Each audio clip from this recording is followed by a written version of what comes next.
Bismillahirrahmanirrahim. Assalamualaikum warahmatullahi wabarakatuh.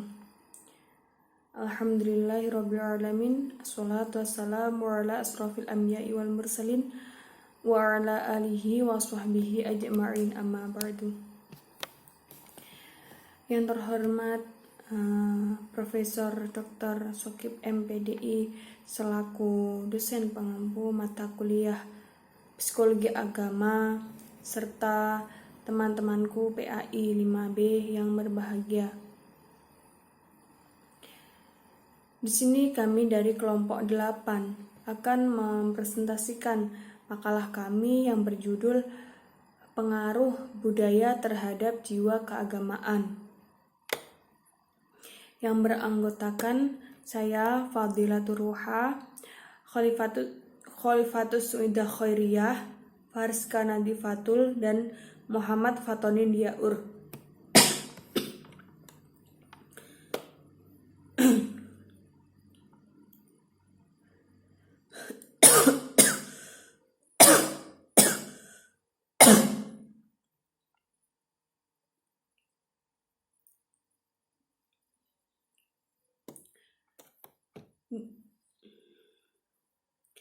Di sini ada 5 subbab pembahasan.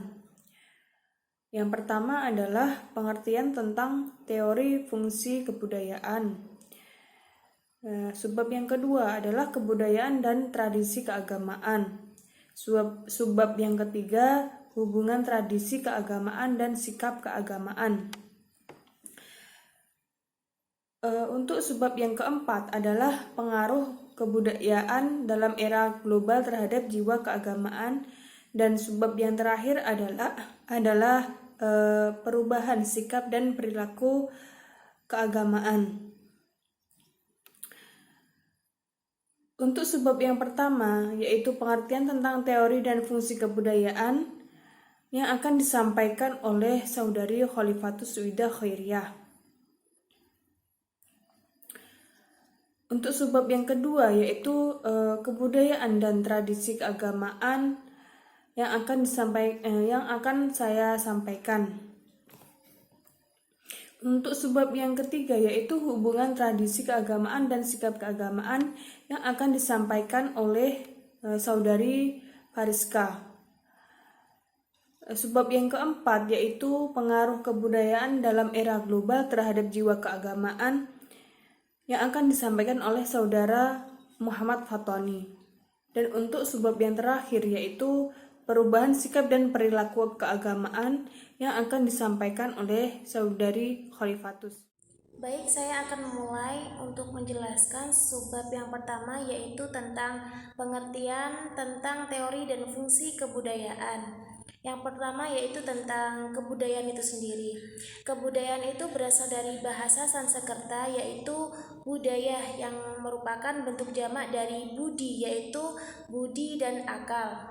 Jadi budaya itu dapat disimpulkan merupakan suatu yang akan mempengaruhi tingkat pengetahuan yang meliputi sistem ide atau gagasan yang terdapat dalam pikiran manusia, sehingga dalam kehidupan sehari-hari kebudayaan itu bersifat abstrak, yang mana perwujudan kebudayaan adalah benda-benda yang diciptakan oleh manusia itu sendiri sebagai makhluk yang berbudaya, berupa perilaku dan benda-benda yang bersifat nyata, misalnya pola-pola perilaku, bahasa, peralatan hidup, organisasi sosial, religi, seni, dan lain sebagainya, yang kesemuanya itu ditujukan untuk membantu manusia dalam melangsungkan kehidupan bermasyarakat. Yang kedua yaitu fungsi kebudayaan. Jadi fungsi kebudayaan itu adalah agar manusia itu dapat mengerti bagaimana seharusnya itu bertindak, berbuat, menentukan sikap-sikapnya ketika berhubungan dengan orang lain. Baik, saya akan melanjutkan untuk subbab yang kedua, yaitu kebudayaan dan tradisi keagamaan. Kebudayaan adalah hasil daya cipta manusia dengan menggunakan dan mengerahkan segenap potensi batin yang dimilikinya. Di dalam kebudayaan tersebut terdapat pengetahuan, keyakinan, seni, moral, adat istiadat sebagai aspek-aspek dari kebudayaan itu sendiri yang kesemuanya ditujukan untuk membantu manusia dalam melangsungkan kehidupan bermasyarakat. Dengan demikian, kebudayaan dalam suatu masyarakat merupakan sistem nilai tertentu yang dijadikan pedoman hidup oleh warga yang mendukung kebudayaan tersebut. Karena dijadikan kerangka acuan dalam bertindak dan bertingkah laku, maka kebudayaan cenderung menjadi tradisi dalam suatu masyarakat. Dari sudut pandang sosiologi, tradisi merupakan suatu pranata sosial karena tradisi dijadikan kerangka acuan. Norma ini ada yang bersifat sekunder dan primer. Untuk tradisi keagamaan ini termasuk ke dalam pranata primer karena tradisi keagamaan ini mengandung unsur-unsur yang berkaitan dengan ketuhanan atau keyakinan, tindakan keagamaan, perasaan-perasaan yang bersifat mistik, penyembahan kepada yang suci, dan keyakinan terhadap nilai-nilai yang hakiki. Dengan demikian, tradisi keagamaan sulit berubah karena selain didukung oleh masyarakat juga memuat sejumlah unsur-unsur yang memiliki nilai-nilai luhur yang berkaitan dengan keyakinan masyarakat.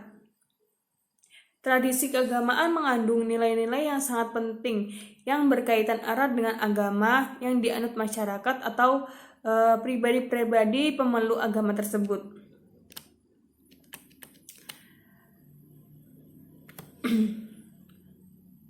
Dalam suatu masyarakat yang warganya terdiri dari atas pemeluk agama, maka secara umum pranata keagamaan menjadi salah satu pranata kebudayaan yang ada di masyarakat tersebut. Dalam konteks ini terlihat hubungan antara tradisi keagamaan dengan kebudayaan masyarakat tersebut. Bila kebudayaan sebagai pedoman bagi kehidupan masyarakat, maka dalam masyarakat pemeluk agama, perangkat-perangkat yang berlaku umum dan menyeluruh sebagai norma-norma kehidupan akan cenderung mengandung muatan keagamaan. Dengan demikian dapat disimpulkan bahwa hubungan antara keagamaan dengan kebudayaan terjalin sebagai hubungan timbal balik. Makin kuat tradisi keagamaan dalam suatu masyarakat, akan makin terlihat peran akan makin dominan pengaruhnya dalam kebudayaan. Saya akan menjelaskan subbab yang ketiga, yaitu tentang hubungan tradisi keagamaan dan sikap keagamaan. Tradisi keagamaan dan sikap keagamaan saling mempengaruhi. Tradisi keagamaan memberi pengaruh dalam bentuk pengalaman dan kesadaran agama sehingga terbentuk dalam sikap keagamaan pada diri seseorang yang hidup dalam lingkungan tradisi keagamaan tertentu. Sikap keagamaan yang terbentuk oleh tradisi keagamaan merupakan bagian dari pernyataan jati diri seseorang dalam kaitan dengan agama yang dianutnya. Sikap keagamaan ini akan ikut mempengaruhi cara berpikir, cita rasa, ataupun penilaian seseorang terhadap segala sesuatu yang berkaitan dengan agama. Assalamualaikum warahmatullahi wabarakatuh. Saya di sini menjelaskan apa itu pengaruh kebudayaan dalam era global terhadap jiwa keagamaan. Era globalisasi itu ditandai dengan sistem yang telah mengglobal. Globalisasi itu dipengaruhi oleh apa yang namanya penjajahan atau bisa disebut imperialisme. Dan imperialisme itu telah mencakupi 80% permukaan di bumi. Alhasil ya sistem itu telah mengglobal. Apa yang telah dibawa pada imperialisme masih terasa sampai sekarang. Dalam kebudayaan globalisasi ada yang juga dapat disebutkan dengan era sekularisasi, yaitu bagaimana seseorang itu mementingkan apa yang ada di dunia daripada dalam akhirat. dan bisa-bisa seseorang itu tidak percaya apa namanya itu akhirat. Oleh karena itu ya mungkin terhadap kaum agamis atau kaum agamis konservatif itu sangat berbahaya, karena ya sangat bertolak belakang dengan pemahaman kaum konservatif.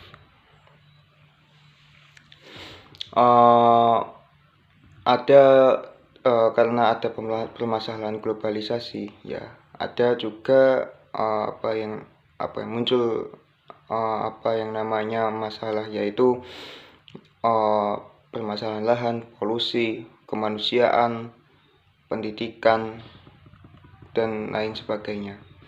Karena mobilitas sangat mudah pada zaman era globalisasi, oleh karena itu ya hampir semuanya dapat dilakukan dengan mudah. Apalagi sekarang sudah ada yang namanya internet, jadi seseorang tidak perlu datang jauh-jauh untuk menghubungi seseorang. Ya, situasi itu bisa terjadi berbagai kemungkinan. Ada yang larut dalam era globalisasi, yaitu seseorang yang mengikuti arus dan menolak arus. Ya, sekian dari saya. Assalamualaikum warahmatullahi wabarakatuh. Selanjutnya yaitu sebab yang terakhir mengenai perubahan sikap dan perilaku keagamaan. Jadi setiap tingkah manusia itu lahir karena adanya dorongan atau motivasi dari dalam stimulus atau dari luar.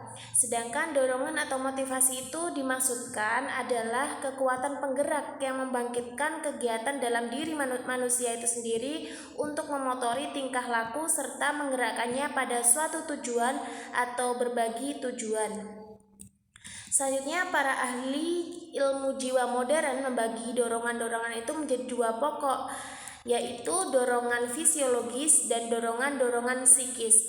Yang pertama, dorongan fisiologis, yaitu dorongan ini berhubungan dengan kebutuhan-kebutuhan tubuh dan kekurangan atau hilangnya keseimbangan yang terjadi dalam jaringan-jaringan tubuh. Yang kedua ada dorongan-dorongan psikis, yang mana dorongan-dorongan ini diperoleh lewat belajar selama proses sosialisasi yang dilalui seseorang. Termasuk dalam dorongan ini adalah dorongan memiliki, dorongan mematuhi, dorongan berkompetisi, dan dorongan beragama. Mungkin cukup sekian yang dapat saya sampaikan. Kembali ke moderator. Baik, terima kasih atas penjelasannya. Mungkin cukup itu penjelasan dari kelompok kami. Ada kurangnya dari kami mohon maaf. Saya akhiri. Wallahu muwaffiq ila aqwamit thoriq. Wassalamualaikum warahmatullahi wabarakatuh.